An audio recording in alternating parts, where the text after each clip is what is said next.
To the old lady who won't let go of Dad's estate, my son Daniel said, raising his wine glass as if he were offering a blessing instead of a public execution. And in that moment, surrounded by crystal chandeliers and 86 tiny candles flickering on a three-tier cake, I realized something far more sobering than his drunken grin. I was not the guest of honor at my own birthday dinner. I was the obstacle.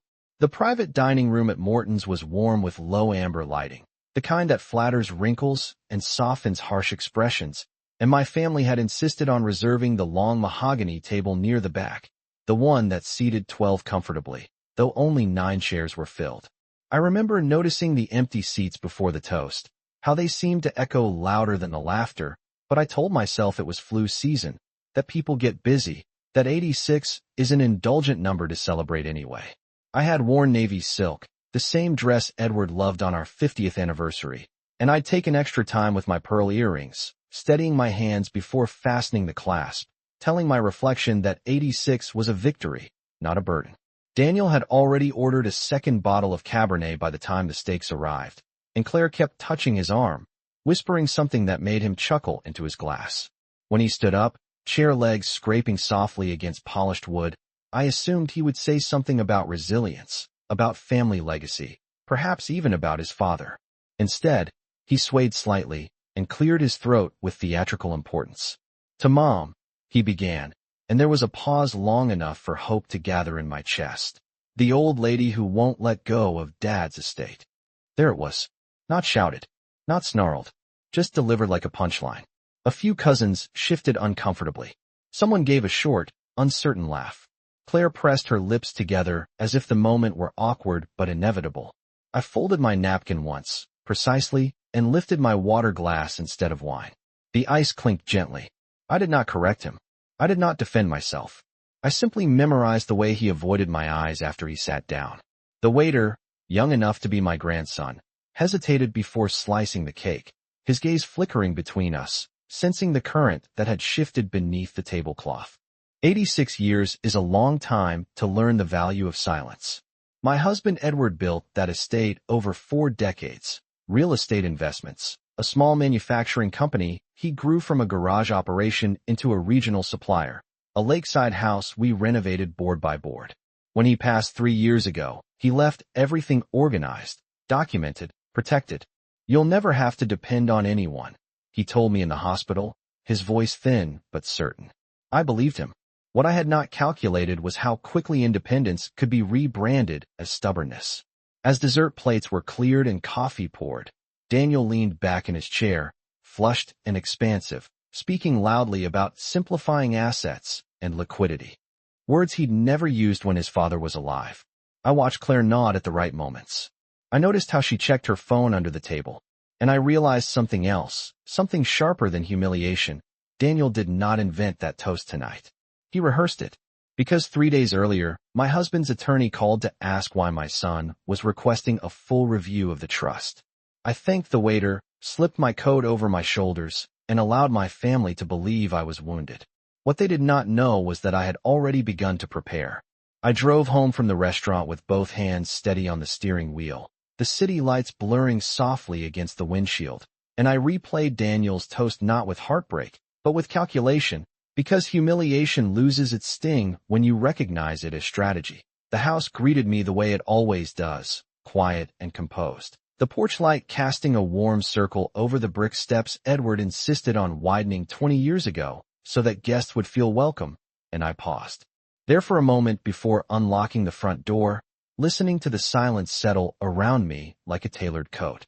Inside, the air still carried the faint scent of lemon polish and old wood, the grandfather clock in the hallway marking each second with patient authority, and I set my purse down on the entry table exactly where it has rested for decades.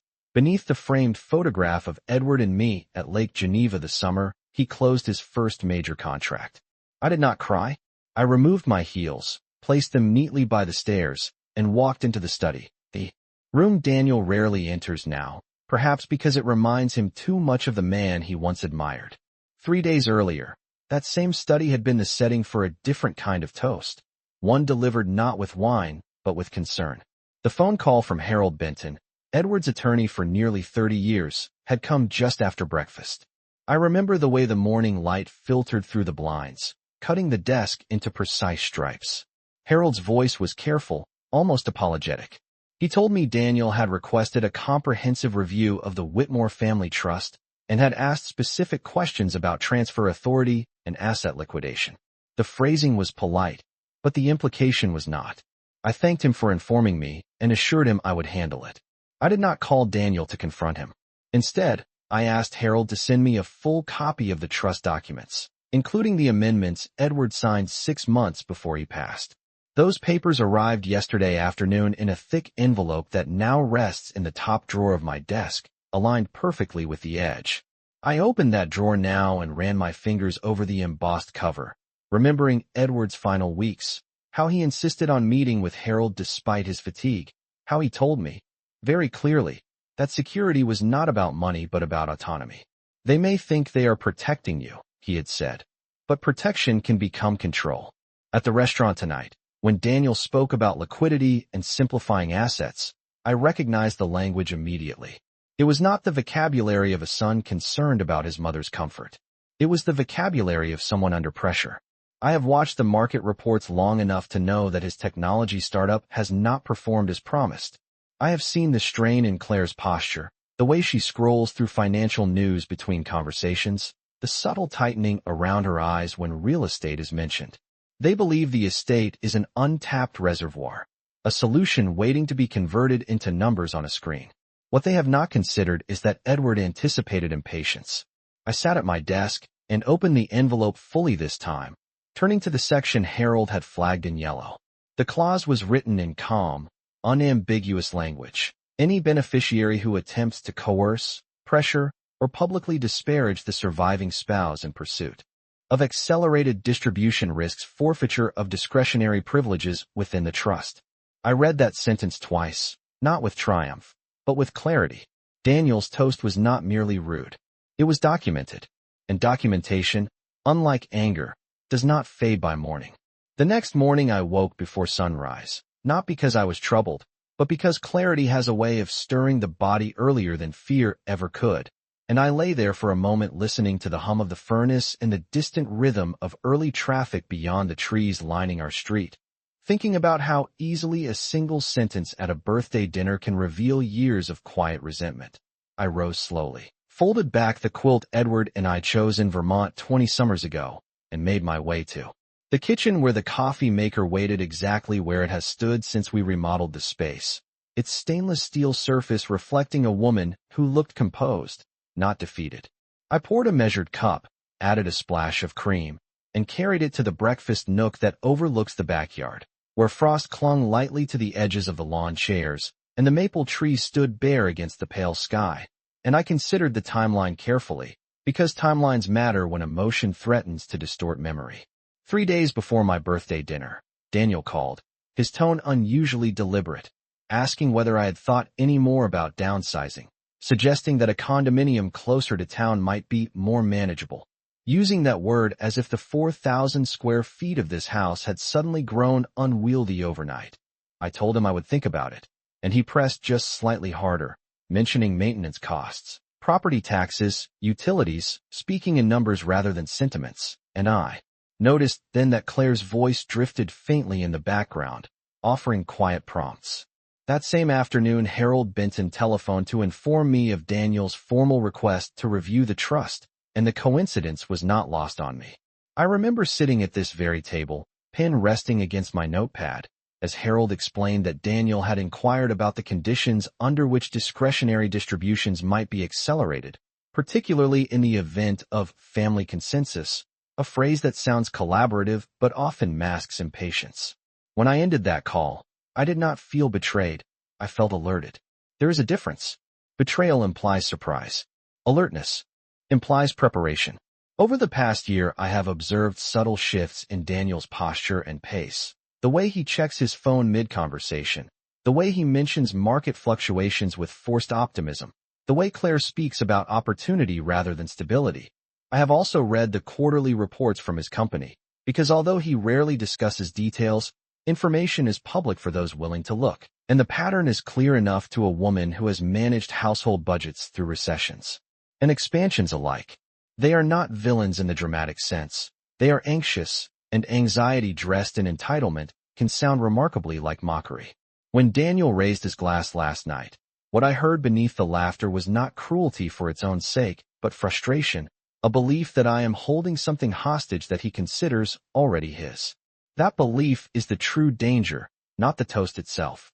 After finishing my coffee, I returned to the study and spread the trust documents across the desk in orderly stacks, reviewing each amendment Edward made in those final months, remembering how insistent he was about precise language, how he told Harold that clarity prevents conflict long after the signer is gone. One paragraph, carefully highlighted, reaffirmed that the primary residence remains under my sole authority for the duration of my lifetime, and that any attempt to pressure, publicly disparage, or manipulate the surviving spouse in pursuit of accelerated access may trigger a reassessment of beneficiary privileges. I traced the sentence with my fingertip, not in anger, but in appreciation of foresight. Daniel believes he delivered a spontaneous joke fueled by wine.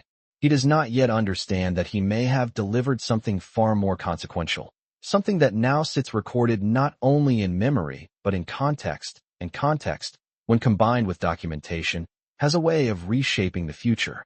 By late afternoon, the house had returned to its familiar rhythm, the quiet ticking of the grandfather clock marking each second with more loyalty than most people ever manage, and I found myself standing in the living room studying the portrait above the fireplace. The one taken the year Edward turned 65, his hand resting lightly at my waist, both of us smiling not because we were wealthy, but because we were steady. Steadiness was always his ambition, not extravagance. I remember when we first purchased this property. Nearly 40 years ago, back when the neighborhood was still dotted with vacant lots and the trees were young enough to sway like tall grass in strong wind, and how Daniel, then a teenager, complained that we were too far from downtown. Too far from convenience, too far from his friends. Yet within a year he was inviting classmates over to swim in the lake and telling them his father built everything from scratch. Edward did not build from scratch alone. He built with patience, with spreadsheets spread across this very dining table, with evenings spent calculating margins while I packed lunches for the next morning, and when the manufacturing company finally stabilized, he did not celebrate with excess. He refinanced responsibly, diversified cautiously, and placed the bulk of our holdings into a trust designed for longevity rather than indulgence. I walked into the kitchen and opened the cabinet where I keep the good china, running my hand across the delicate rim of the plates we used for anniversaries and graduations, remembering Daniel at 22, standing awkwardly in a borrowed suit at his college commencement, thanking his father publicly for paying tuition in full, promising he would honor the sacrifice.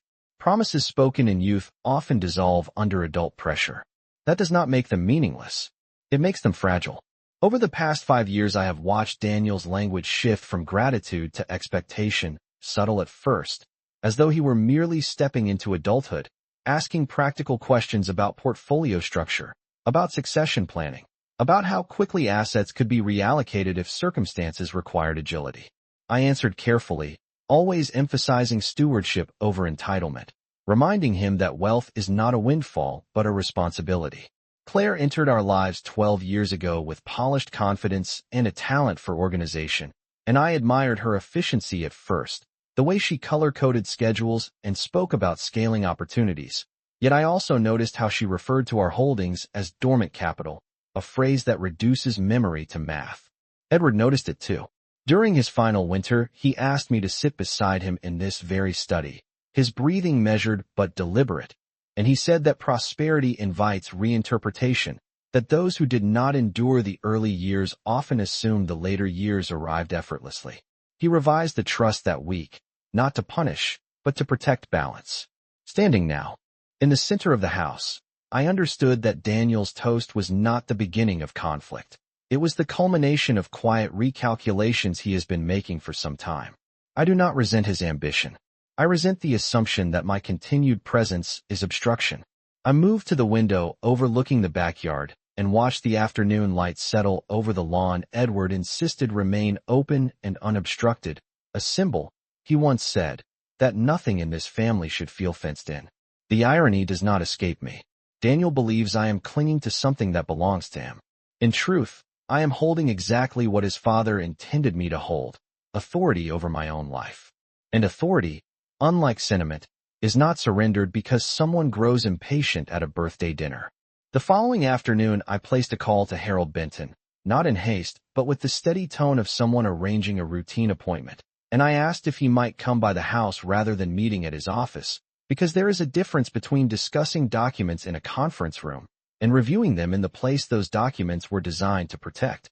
He arrived at 3 o'clock precisely, his dark overcoat neatly pressed, a leather briefcase tucked beneath his arm, and when I led him into the study, his eyes moved across the shelves of framed photographs and bound ledgers with quiet recognition. He had been here before, years ago, when Edward insisted on signing the final amendment at his own desk rather than under fluorescent lighting downtown. I offered Harold coffee, which he declined, and we sat opposite each other as sunlight filtered through the blinds in narrow, disciplined lines. I told him about the toast, repeating Daniel's exact words without embellishment, and Harold's expression did not shift dramatically, but he removed his glasses and folded them carefully on the desk, which is how he signals concern. He reminded me that context matters in estate governance, that patterns of behavior are often more significant than isolated remarks, and he asked whether Daniel had made any formal requests since the dinner. I told him not yet. I also told him I suspect the request will come soon. Harold opened his briefcase and withdrew a copy of the trust along with a notepad. He explained, in calm and deliberate language, that Edward's final amendment created a protective structure rarely triggered but clearly enforceable, a clause designed not to punish ambition but to discourage coercion.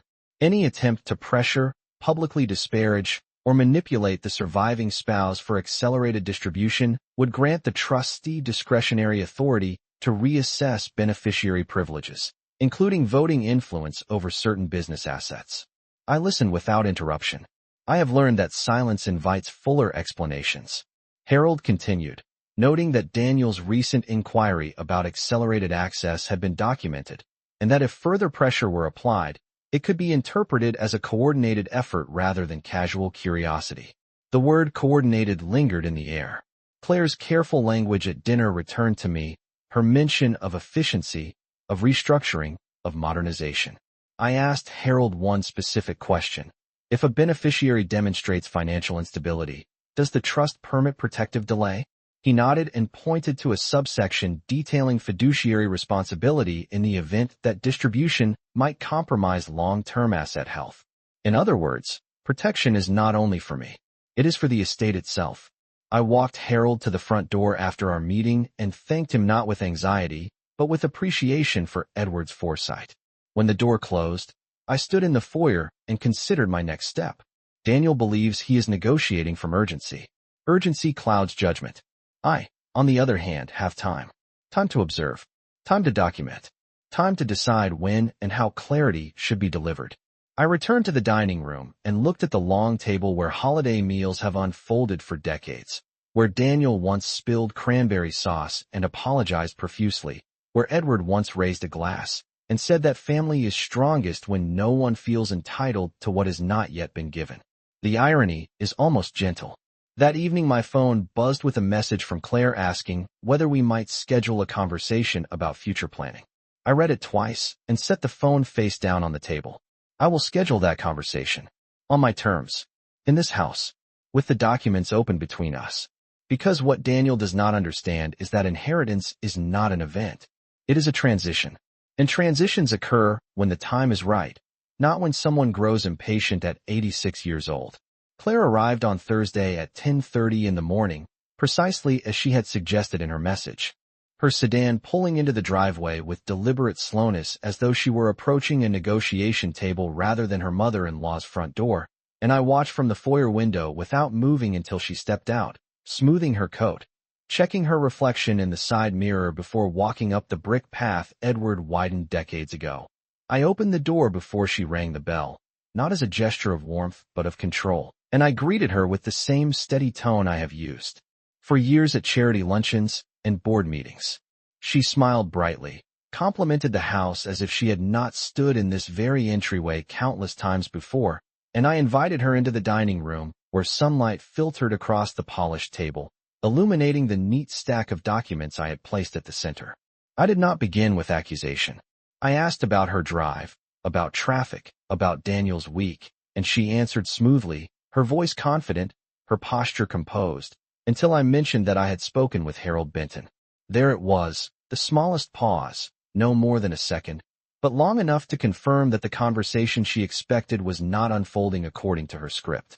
She folded her hands together and explained that Daniel has been under significant financial strain, that market conditions have been unpredictable, that restructuring certain assets might create flexibility for future generations, and she emphasized the phrase future generations as though I were a temporary steward of something already assigned elsewhere.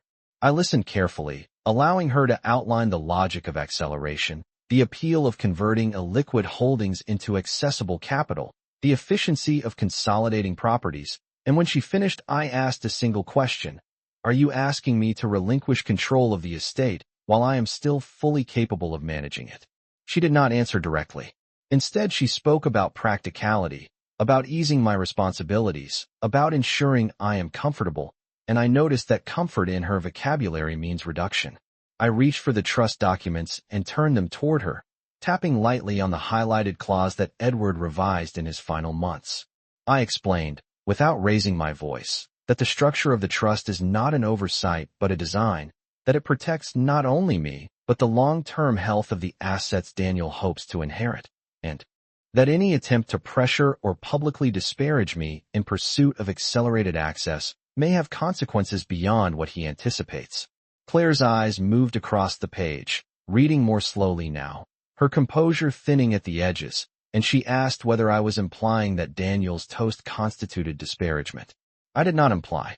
I stated that words spoken in public, especially those referencing ownership and control, form a record of intent. Silence followed. Not hostile, not dramatic, just clear. I told her that I understand financial pressure and that I do not dismiss Daniel's ambitions. But ambition does not override structure, and structure does not bend because someone grows impatient. When Claire finally stood to leave, her smile had tightened into something more cautious than confident. She thanked me for my time, promised to discuss the documents with Daniel, and walked down the brick path with less certainty than when she arrived. I closed the door gently and returned to the dining room, placing the documents back into orderly alignment. They believe they are negotiating access. What they are actually confronting is authorship. Edward authored this protection with foresight. I am simply enforcing it with patience. Daniel called that evening, his voice controlled but strained, and I recognized immediately that Claire had relayed our conversation with selective precision, because he did not begin with apology or reflection but with clarification. He said he wanted to make sure there had been no misunderstanding about the toast, that it had been harmless, that everyone laughed, that I knew he would never disrespect me intentionally, and I listened without interrupting, allowing him to construct a softer version of the event than the one that unfolded beneath the chandeliers at Morton's. When he paused for breath, I told him calmly that intent and impact are not identical, and that public remarks about ownership carry weight regardless of tone. He shifted then, moving from defense to persuasion, explaining that the market downturn had placed pressure on his company's expansion plans, that investors were requesting additional collateral, that restructuring certain holdings could stabilize future opportunities for the family, and I noticed how frequently he used the word family when discussing liquidity. I asked him whether he had read the most recent amendment to the trust in full. Silence followed, heavier this time. He admitted that he had only reviewed the sections relevant to distribution schedules. I told him I would be happy to discuss the entire document together, in person, here at the house. He agreed, though not enthusiastically, and suggested Saturday afternoon. After the call ended, I remained seated in the study, looking at Edward's fountain pen resting neatly in its case, remembering how he would tap it lightly against the desk when considering a negotiation. Negotiations, he often said, reveal more about character than profit margins ever do. Saturday arrived with clear skies and sharp winter sunlight. Daniel's car pulled into the driveway just after 2 o'clock, alone this time. He entered without Claire, his expression carefully neutral, and I guided him into the dining room where the trust documents lay open in orderly stacks. I did not offer wine. I offered water. He glanced at the highlighted clause and attempted a small smile, as if the language were more theoretical than enforceable. I explained, steadily and without emphasis, that the structure of the estate protects the surviving spouse from coercion and that recent public remarks, combined with formal inquiries about accelerated distribution, create a pattern that trustees are obligated to evaluate. He shifted in his chair, insisting that no coercion had occurred, that discussing future planning is responsible, that he merely wants to ensure efficiency before I become overwhelmed by maintenance or administrative burden. I folded my hands and asked him directly whether he believes I am incapable of managing my affairs. He hesitated, then softened his tone, claiming concern for my comfort rather than competence. I told him that comfort does not require surrender and that Edward anticipated the possibility of financial impatience long before either of us realized it might surface within our own household. I watched the realization cross Daniel's face slowly as he reread the clause regarding discretionary reassessment of beneficiary privileges. The language was precise. Attempted pressure may result in temporary suspension of voting authority over certain business assets held within the trust. He looked up at me then, not angry, but unsettled, and asked whether I intended to invoke that authority. I answered honestly, I intend to protect the estate exactly as your father designed it. If that requires reassessment, then reassessment will occur.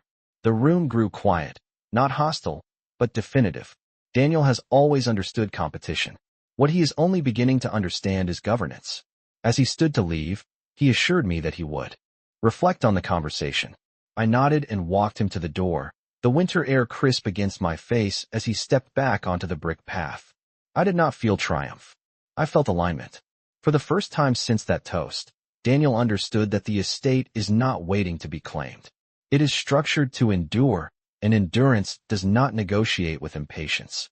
The week that followed our conversation settled into an unusual quiet, the kind that feels less like peace and more like recalibration, and I sensed that Daniel was measuring his next move with more caution than before.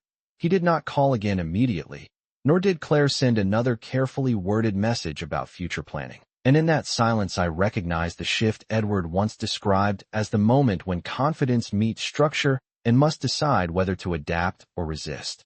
I continued my routines deliberately, reviewing quarterly summaries, meeting briefly with the property manager for our small commercial building on Lake Street, confirming maintenance schedules for the lakeside house, and each action was not only practical but symbolic, a quiet demonstration that stewardship remains active, not theoretical. On Wednesday afternoon, Harold Benton called to inform me that Daniel had requested clarification regarding trustee discretion and potential reassessment triggers, and Harold's tone carried a subtle note of professional curiosity, as if he were observing a case study rather than a family conversation. I thanked him and asked that all inquiries be documented thoroughly. Documentation is not an act of aggression. It is an act of memory. 2 days later, Daniel requested another meeting, this time asking whether Claire could join us. I agreed, suggesting Saturday at 3 o'clock, the same dining room, the same table, the same documents. When they arrived together, their composure was coordinated, Claire's posture poised, Daniel's expression controlled but tighter than before. I greeted them calmly and gestured toward the open trust documents already arranged in precise order. No refreshments were offered beyond water. This was not a social visit. Daniel began by acknowledging that his previous remarks at my birthday dinner may have been poorly phrased, that stress and wine are not reliable partners, and he expressed regret without quite using the word apology. Claire followed by reiterating their concern for long-term efficiency, emphasizing that their interest lies in sustainability rather than haste. I allowed them to finish before responding. I explained that sustainability is precisely why Edward structured the estate as he did, that the trust protective clauses are not punitive but preventative, and that any perception of pressure, especially when combined with public remarks implying ownership, creates a documented concern for trustees. Daniel's jaw tightened slightly at the word documented.